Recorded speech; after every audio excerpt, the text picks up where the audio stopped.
मोरे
तुलना तुम्हारे भले बिगड़े तेरे फूल लग रमण बिहारी नहीं तुलना तुम्हारे रमण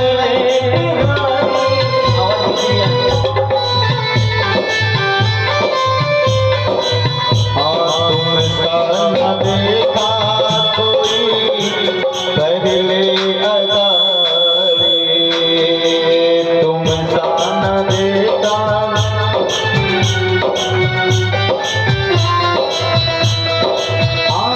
चमन को विचार के चमन को विचार के दिनों जावार के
एक दिन रात्रि को सोते सोते विचार किया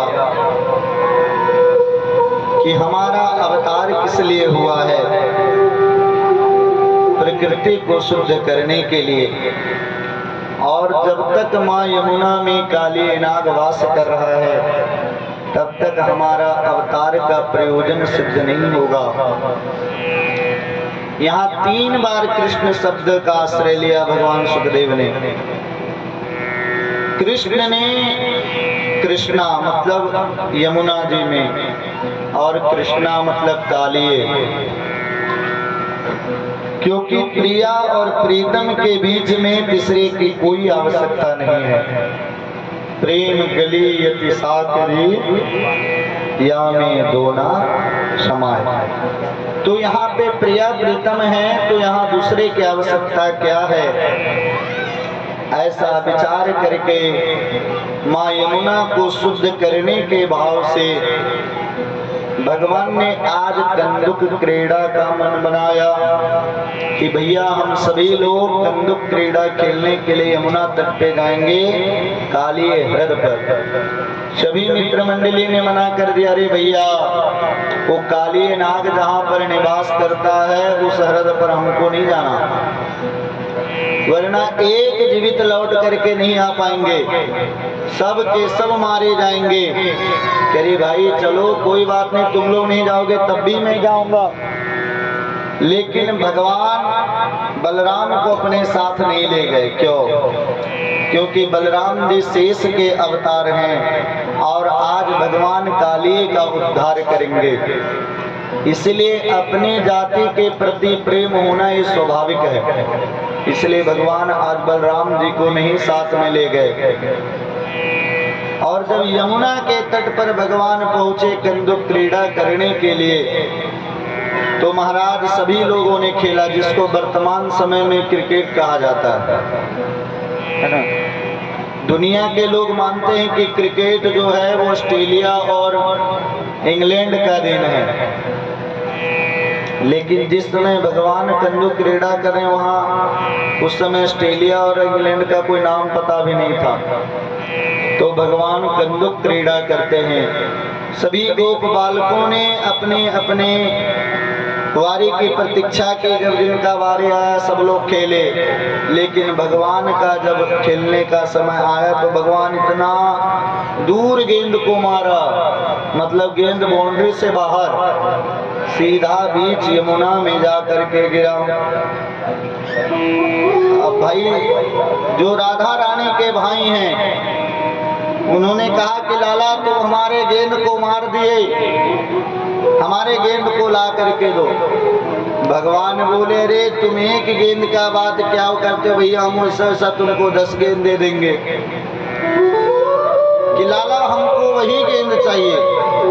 भगवान इनके मन में और प्रेरणा किए ताकि इस तरह का योजना बने ताकि हमें कूदने का अवसर मिले।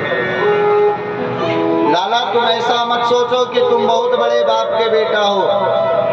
अरे तुम्हारे यहाँ 9 लाख गैया है तो हमारे यहाँ भी कम नहीं है, क्योंकि राधा रानी के यहाँ भी वृषभांग ली थी राधा रानी। तुम्हारे यहाँ से केवल 5 ही गैया, हमारे यहाँ कम है। हम 10 गेंद नहीं लेंगे, हम वही गेंद लेंगे। कि देखो भैया ज्यादा परेशान करोगे तो मैं काली दह में कूद जाऊंगा। सब हंसने लगे।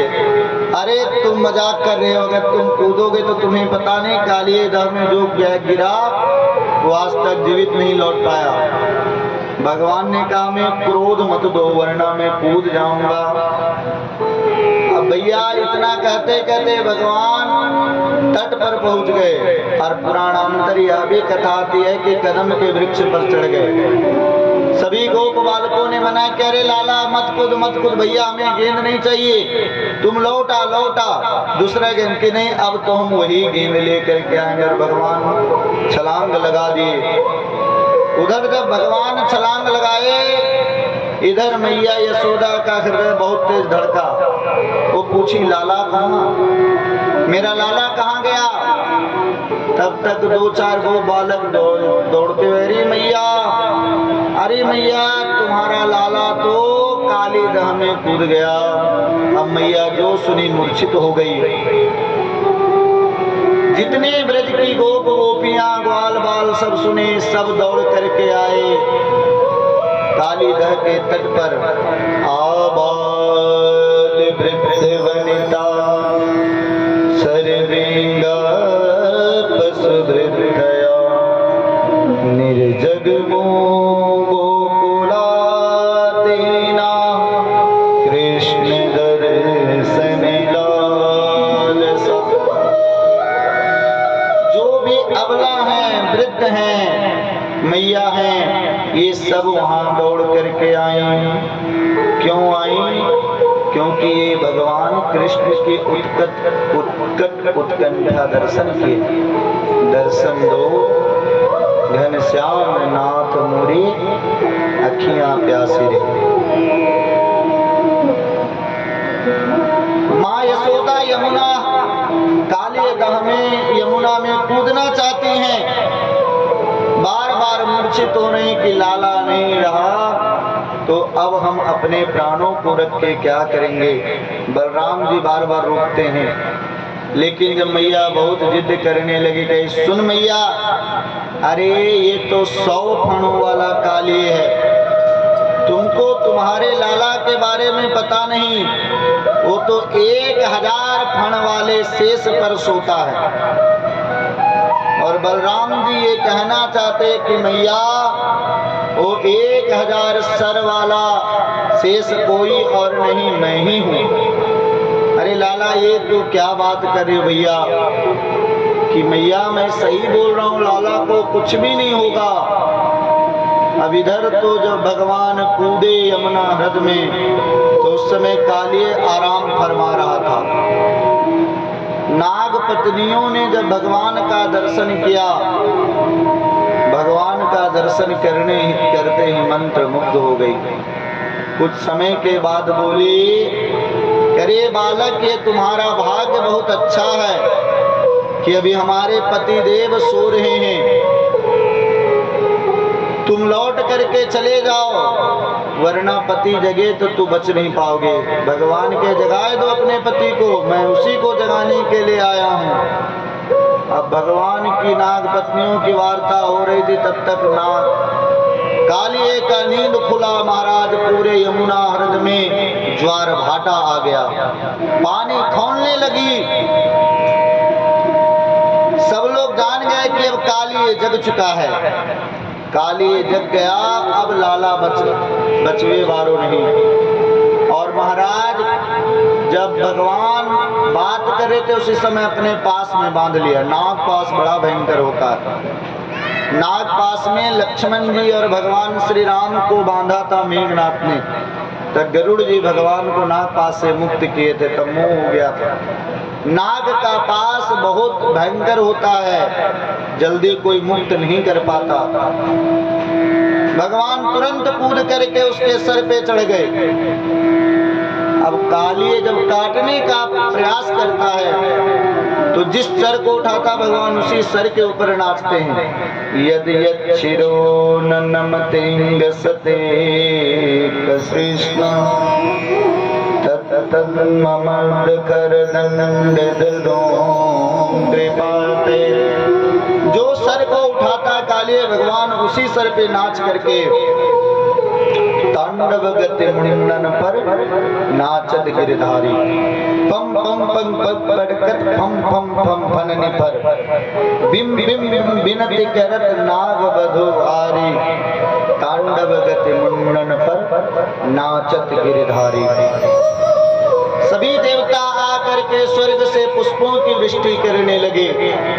अरे भैया जमीन पर तो नाचते हुए मैंने बहुत नट को देखा है। भगवान शिव ने भी तांडव किया, लेकिन ये पहले भगवान नंदन हैं कि जो नाग के सर पर तांडव नृत्य कर रहे हैं। भगवान तब तक नाचते रहे जब तक कालिए का पूरा मुख लहूलुहान नहीं हो गया। पूरे मुख से महाराज उसका रक्त ही रक्त बहने लगा। अब तो नाग पत्नियों ने जब इस दृश्य का दर्शन किया तब वो समझ गए, करे जिसको हम लोग बच्चा सोच रहे थे उसका तो पेट में दाढ़ी निकल चुका है। अगर इसी तरह से ये नाचता रहा तो हमारे पति देव का बहुत जल्दी छुट्टी हो जाएगा। नाग पत्नियों ने भगवान की बड़ी दिव्य स्तुति करी। न्यायो हि दंडः कृतकिल विशेषिन् तवावतारा कलने ग्रहाय रिपो सुतानाम पितुल्य दृष्टे धत्से दमं फलमे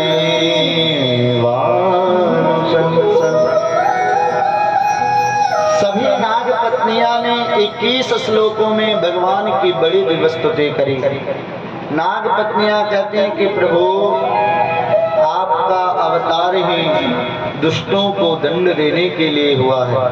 न्यायो हि दंडः कृतकिल विशेषिन्।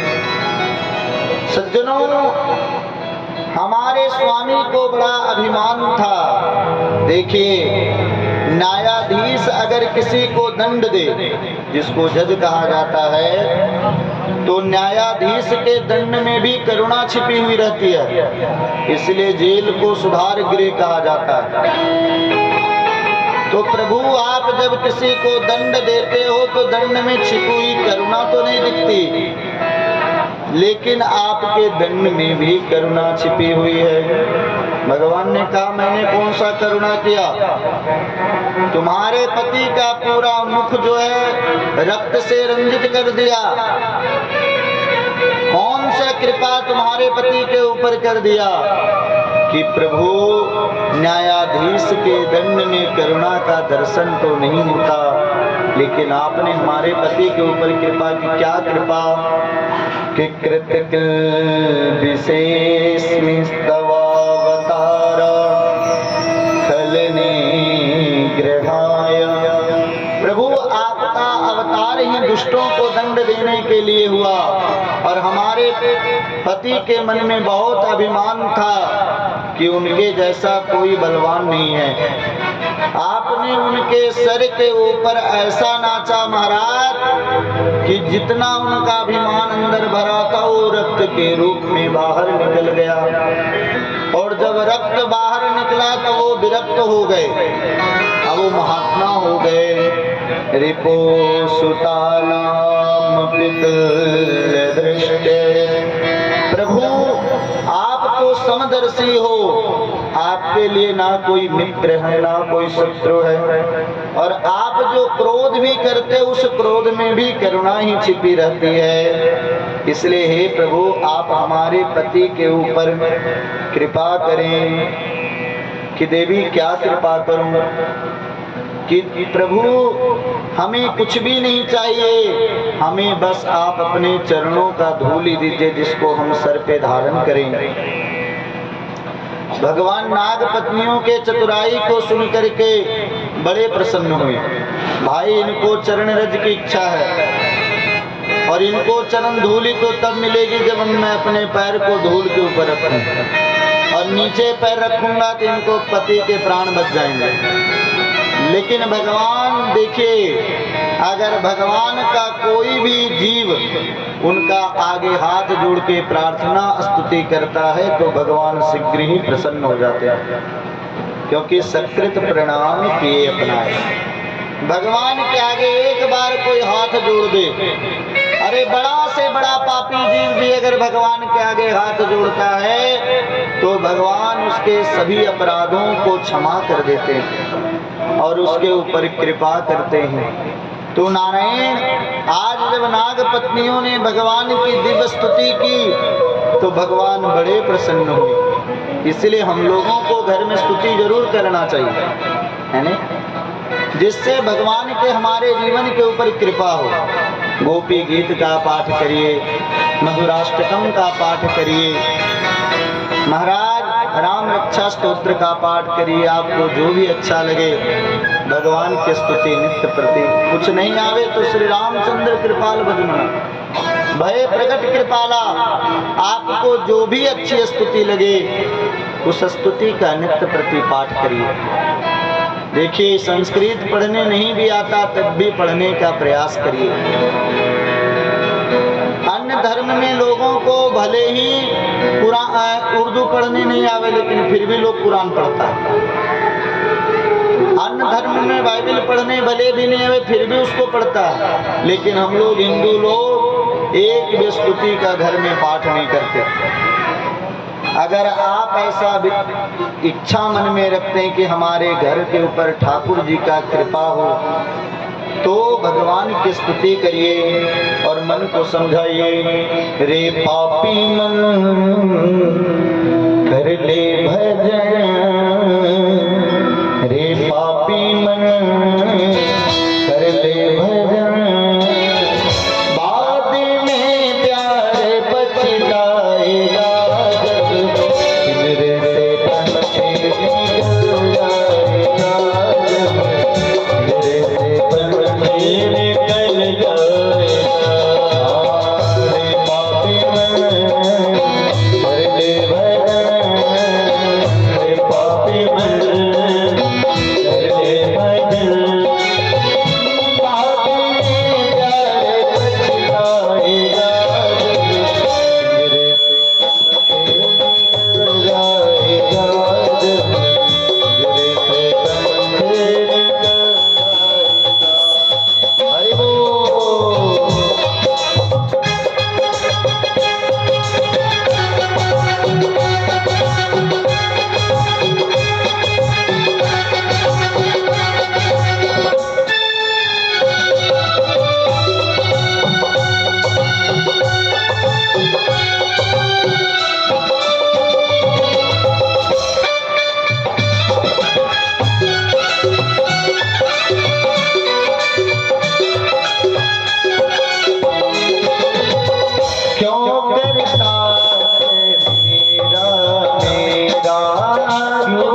करता तो मेरा मेरा, क्यों करता तो मेरा मेरा।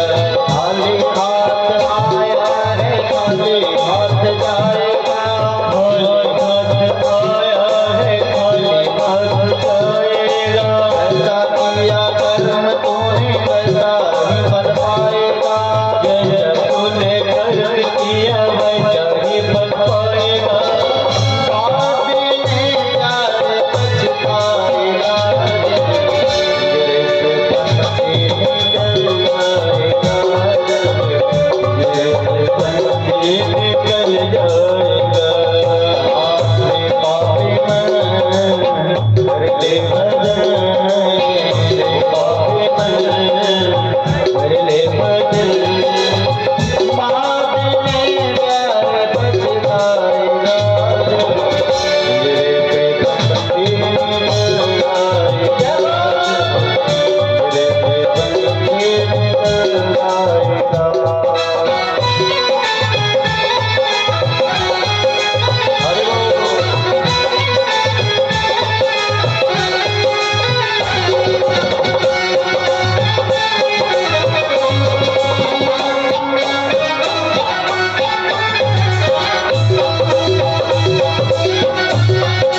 भगवान की दिव्य स्तुति करी तो भगवान नीचे कूद गए।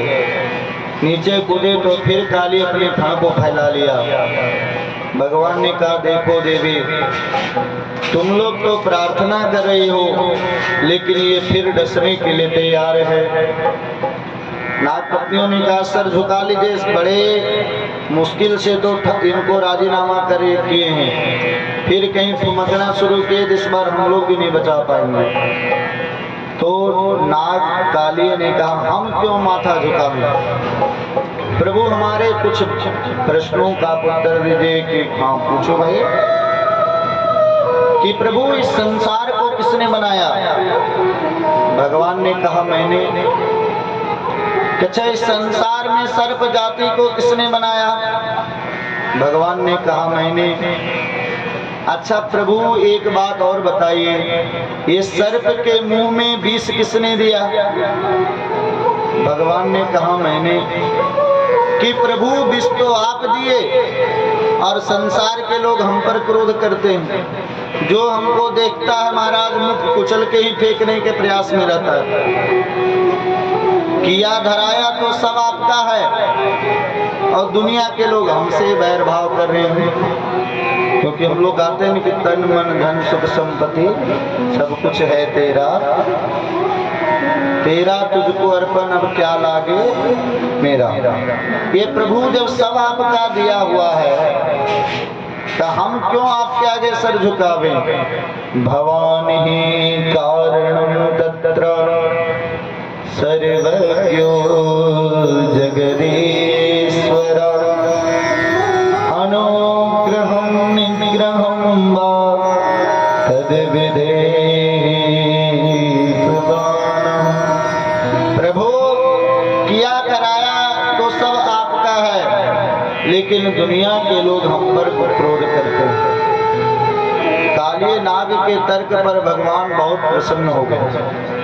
ये बात तो तुम सही बोल रहे हो काली नाग, लेकिन जब हम तुम्हारा निर्माण किए तब तुम लोगों के लिए एक द्वीप का भी निर्माण किया। कहाँ पर? रमणक द्वीप। तुम लोग वहां पर वास करो। यहाँ तुम क्यों हमारे गाय को परेशान करते हो? जो भी यमुना के ऊपर से पशु पक्षी उड़ करके जाता तुम उसे परेशान करते। जा करके तुम रमणक द्वीप में वास करो। कि प्रभु, इसका पीछे भी कारण है क्या? कि आपका भक्त गरुड़ जब आता है रमणक द्वीप तो कई सर्पों को मार के सीताराम कर जाता है। एक बार उसका हमारे साथ लड़ाई हो गया, अब भगा हमारे पीछे महाराज, हम भी प्राण बचाने लगे। तो भगवान पूछे, दुनिया इतना बड़ा है, तुमको रहने के लिए ही यमुना ही मिला? कि नहीं, यहाँ पे सौभरी ऋषि का श्राप लगा हुआ है।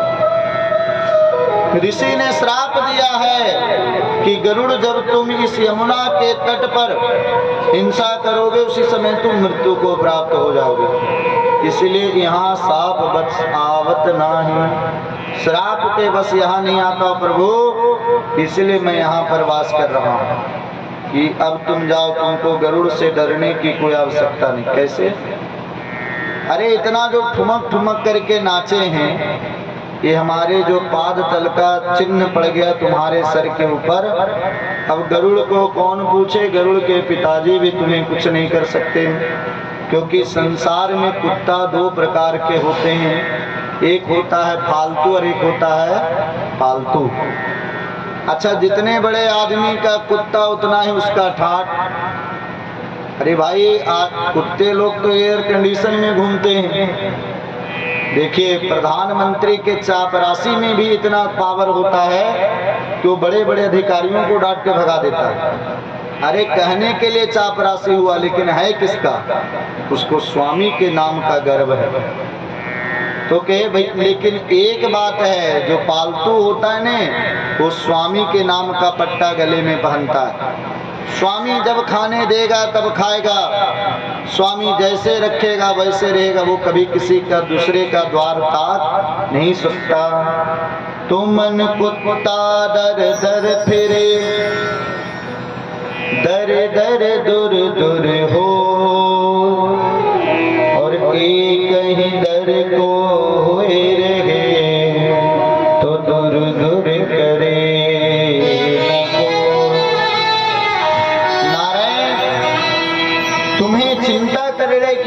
आवश्यकता नहीं, तुम जाओ। अब तुम्हें गरुड़ से डरने की आवश्यकता नहीं। भाई, ये गले में तुलसी जी का माला पहनोगे, सर पे ऊर्ध्वपुंड धारण करोगे, हाथों से माला को फेरोगे, तो यमदूत क्या, यमदूत के पिताजी भी आपको स्पर्श नहीं कर सकते। यमराज के दूतों से डरने की आवश्यकता उसे ही है जो भगवान के नाम नहीं लेता, और जो भगवान के नाम का रसिक है उसे संसार में किसी से डरने की आवश्यकता नहीं है। भगवान कालिए के सर पर चढ़ करके महाराज देखे होंगे खड़े होके बंसी निनाद करते हुए यमुना हृदय से बाहर आए। मैया यशोदा जब देखी तो कही, लाला अरे चले आओ, काट लेगा। करे मैया तू चिंता मत कर, अब ये मेरा चेला हो गया है, इसको हाल ही कंठी बांधा हूं मैया, अब इससे डरने की कोई आवश्यकता नहीं। करे लाला जल्दी जल्दी उतर आओ। भगवान आए और समस्त ब्रजवासियों को लगा कि हमारे शरीर में प्राण आ गया।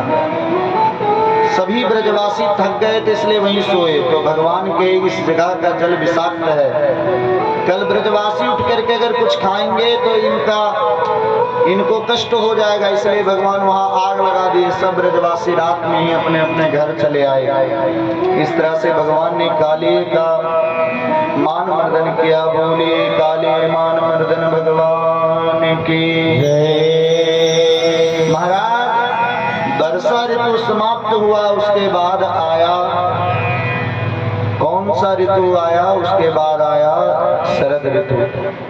और शरद ऋतु में जल सब निर्मल हो जाते हैं, वातावरण बड़ा शुद्ध होता है। भगवान जब बंसी निनाद करके लौटते हैं तो सभी गोपियां भगवान के स्वरूप का वर्णन करती हैं। वरहा पीणम नटवर वपहो कर्णयो कर्णिकारं विप्रदेवास कनक कपिशं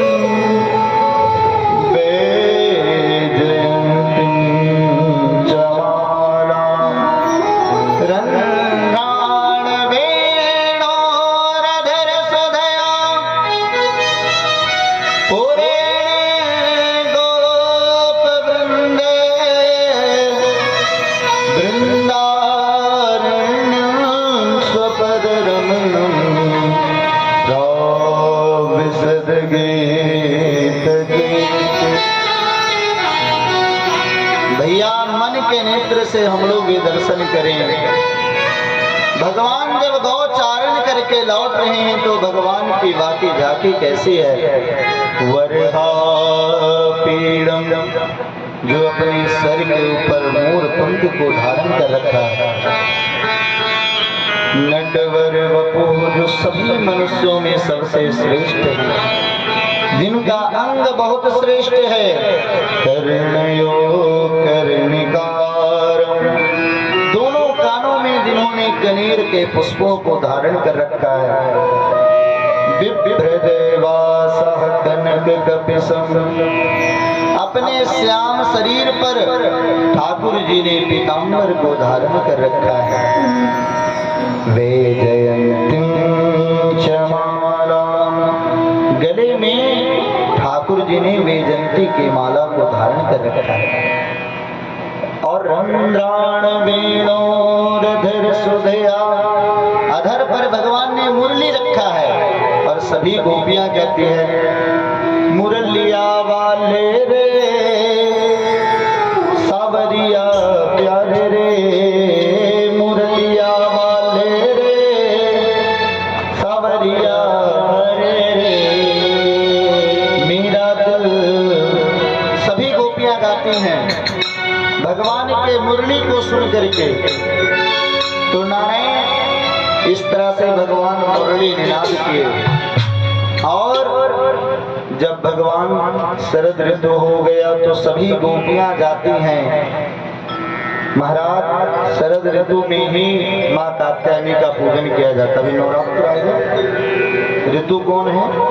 शरद। 6 ऋतु हैं, बसंत, ग्रीष्म, वर्षा, शरद, हेमंत और शिशिर। तो अभी कौन सी ऋतु चल रहे हैं? शरद ऋतु।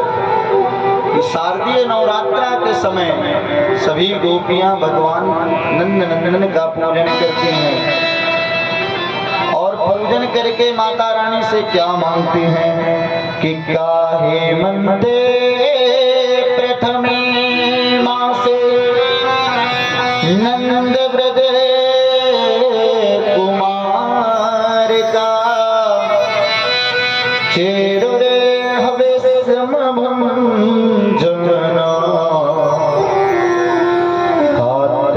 कात्यायनर्चना व्रतम। सुखदेव जी कहते हैं कि जब हेमंत ऋतु आया तो हेमंत ऋतु के पहले ही महीने में मार्गशीर्ष, अभी शरद चल रहा है, शरद के बाद हेमंत आता है।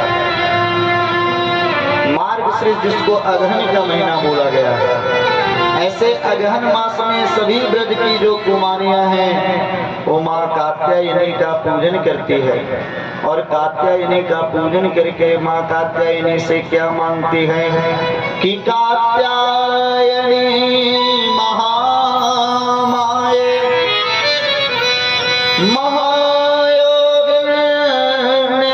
महायोगिनेश्वरे नंद गोप सुतम देवे गुरुते नमः। सभी लोगों को भगवान के सामने इस मंत्र का जप करना चाहिए। जिस लड़की का विवाह नहीं हो रहा होगा उसका विवाह हो जाएगा। ब्राह्मण लोग इस मंत्र का जप करवाते हैं, इसको कात्यायनी मंत्र कहा जाता है। तो जिनका विवाह हो गया वो जप नहीं करें, वो भी जप करें, उनके ऊपर भगवान के अनुग्रह होगी। क्योंकि ब्रज की गोपियां माँ कात्यायनी का पूजन करके कात्यायनी माता से क्या मांगती है कि हे कात्यायनी, हे महामाये, हे महायोगिनी, सबकी एकमात्र आप स्वामिनी हो, अधीश्वरी हो। क्या चाहिए? नंद गोप सुतम देवी, हे देवी आप हमें नंद गोप जो भगवान कृष्ण हैं उनको प्रदान करो। किस रूप में? पतिम में गुरुते नमः।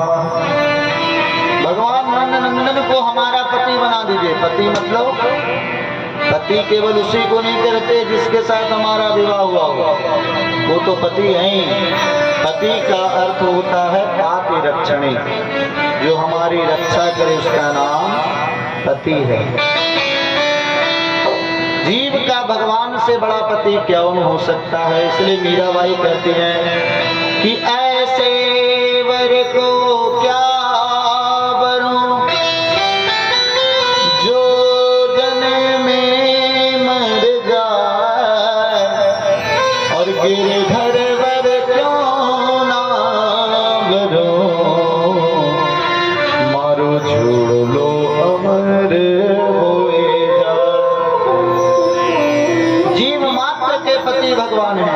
मीराबाई गाती, अरे हेरी मैं तो प्रेम दीवानी मेरा दर्द न जाने को, हेरी मैं तो प्रेम दीवानी मेरा दर्द न जाने को।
पति के रूप में प्राप्त हो, ऐसा आशीर्वाद दें। गोपियों में सब चीज अच्छा था, लेकिन प्रातः 3 बजे उठती थी और यमुना में जाकर के स्नान करती थी। यमुना में स्नान करने के क्रम में महाराज ये वस्त्र का परित्याग कर देती थी, परिधान का परित्याग कर देती थी। भगवान को ये बात अच्छा नहीं लगा।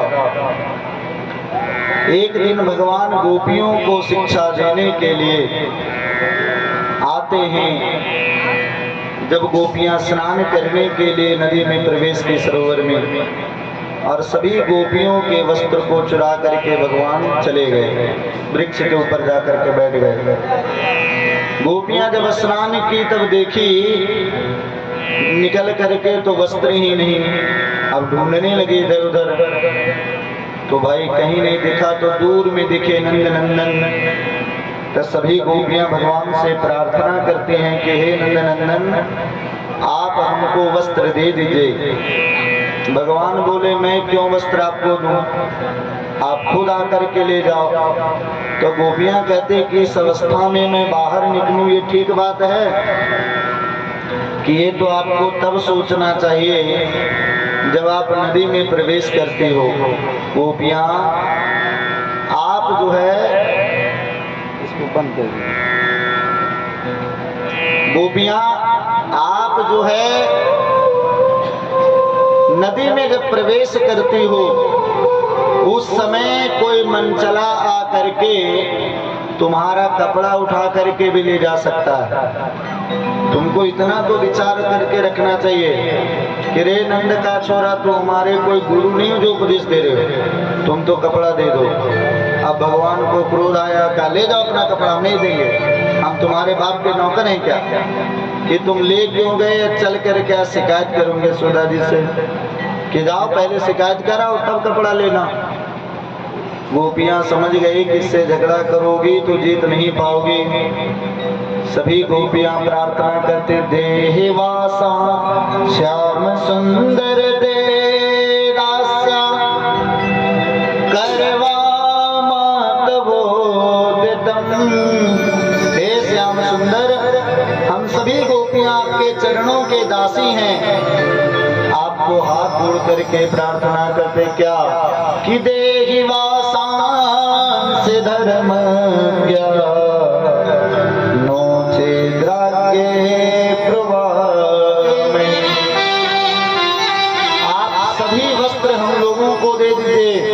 यदि वस्त्र नहीं देंगे तो आपका शिकायत मैं जाकर के नंद बाबा से करूंगी। भगवान बोले गोपियां आओ और अपने वस्त्र को ले जाओ। गोपियां सोची कह रहे ये तो भगवान है, इनके सामने एक वस्त्र पहनूं या 1000 वस्त्र, इनसे कुछ भी छिपा नहीं है। सभी गोपियां वस्त्र लेती हैं। एक यहाँ पे शंका होता है, भगवान होकर के क्या पराई स्त्रियों के वस्त्र को चुराना ये उनको शोभा देता है? आजकल का विज्ञ समाज ऐसा कह सकता है। तो सज्जनों, एक आज के वातावरण में हम द्वापर युग का उल्लेख नहीं कर सकते जहाँ पर बच्चा जन्म हुआ और उसको पेंट पहना दिया गया। अभी जिस समय भगवान गोपियों का चीर हरण किए, इस समय भगवान की अवस्था केवल 6 वर्ष की है और 6 वस्त्र के बालक के दृष्टि में किसी तरह का कोई दोष नहीं होता। उसको स्त्री पुरुष का ज्ञान भी नहीं होता, क्योंकि आज से 10 साल पहले गांव में लोग 10-10 साल तक नंगे रहते थे। उनको ये पता ही नहीं होता था कि कौन लड़का लड़की होता क्या।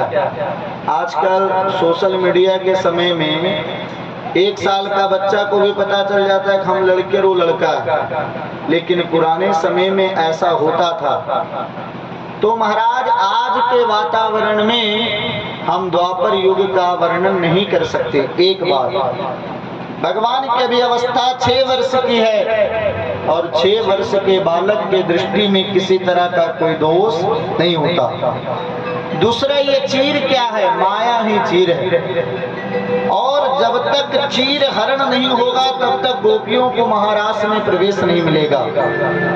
महारास में उसी को प्रवेश मिलेगा जिसका भगवान चीर हरण कर लिए। क्योंकि ब्रह्म और जीव के बीच में जब तक ये माया का पर्दा पड़ा हुआ है, एक साड़ी मतलब ये नहीं हुआ जो साड़ी हम लोग पहने हैं, साड़ी का अर्थ है पर्दा। जब तक भगवान इस पर्दा को दूर नहीं करते तब तक जीव ब्रह्म से मिल ही नहीं सकता। इसलिए भगवान ने यहाँ चीर हरण किया।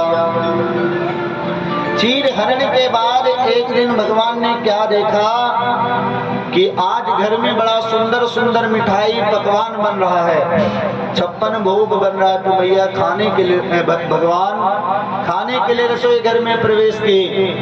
तो मैया यशोदा कही दूर दूर दूर। अब भगवान आए बाबा के पास, कहे बाबा बाबा ये क्या हो रहा है घर में?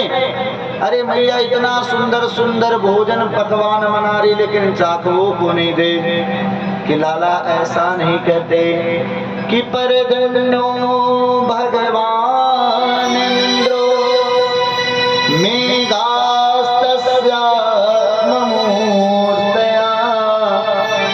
तेभि वर्षन्ति भूतानां प्रीणनं जीवनं पया। लाला भगवान इंद्र जो हैं जिनके कृपा से मेघ जल बरसाते हैं, ऐसे हम सभी ग्वाल बाल इंद्र का पूजन करते हैं। आज उनके पूजन के लिए ही पकवान बन रहा है। तो भगवान बोले अरे बाबा ये इंद्र किस बलाय का नाम है? कि लाला ऐसा नहीं कहते। जिनके कृपा से जल की वृष्टि होती है, जिनके कृपा से खेत में फसल हरा भरा रहता है, उन्हीं को भगवान इंद्र कहा गया। अच्छा बाबा यदि इंद्र का पूजा नहीं करें तो जल भी नहीं बरसाओ। तो ऐसा आधे लोग पूजा करें आधे लोग नहीं करें, तो जो पूजा नहीं करेंगे उनके खेत में पानी नहीं बरसेगा। कि लाला तुम है तो नेक सो छोरा, लेकिन तुम कभी कभी इतना क्लिष्ट भाषा कहते हो भैया।